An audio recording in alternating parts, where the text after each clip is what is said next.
दिवस गेला, रात्र झाली, रात्रभर कामाची वेळ आली. निदान करताना शरीर थक्क झालं, बेडवर सुकानं पडायचं मन झालं. पडता क्षणी मला रुग्णांचा आशीर्वाद आठवला. देव तुला सुखी ठेवो म्हणत चेहऱ्यावरून हात माझ्या फिरवला. हे सर्व आठवताच हृदय माझे उसळून आले. या गोड विचारात डोळे माझे लागून गेले. पण काय सांगू, कुणाची वाईट नजर माझ्यावर होती. माझ्या थकलेल्या शरीराची तहान त्याला लागली होती. माझ्यावर नजर ठेवून तो नर पुरुष टपून होता. जसे माझे डोळे लागल्या गेले, माझ्यावर घातक वार झाले. अश्रूंनी ओले होणारे डोळे माझे रक्ताने भरून गच्च झाले. अशक्त, बेशुद्ध, बेधुंद करून माझ्या शरीराचा पूर्ण साज त्याने हिसकटला. त्वचा माझी चिरडली गेली, मान माझी मुरडली गेली. बाहेर स्त्रियांचे गुणगान होत होते, तिथे माझी आत्मा शिथिल होत गेली. त्या रात्री पूर्ण बळाने लढले मी, माझी हाक कुणाला आली नाही.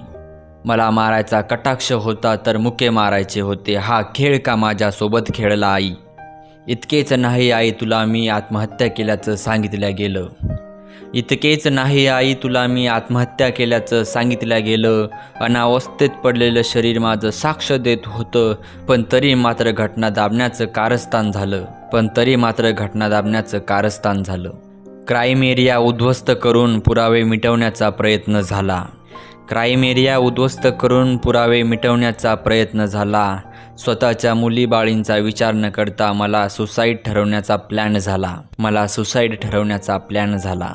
प्रत्येक पाऊल सांभाळून टाकावं लागतं, कारण रस्त्यात अशी पिसाळलेली कुत्रे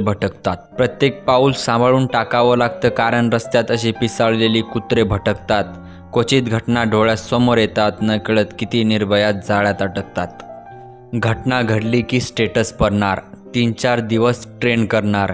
मंद होईल वातावरण चोहीकडे माझा आरोपी मुक्त फिरणार.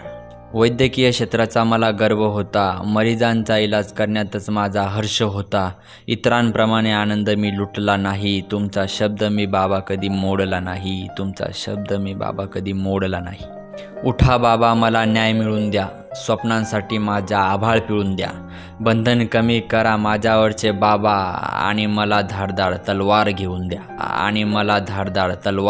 द्या.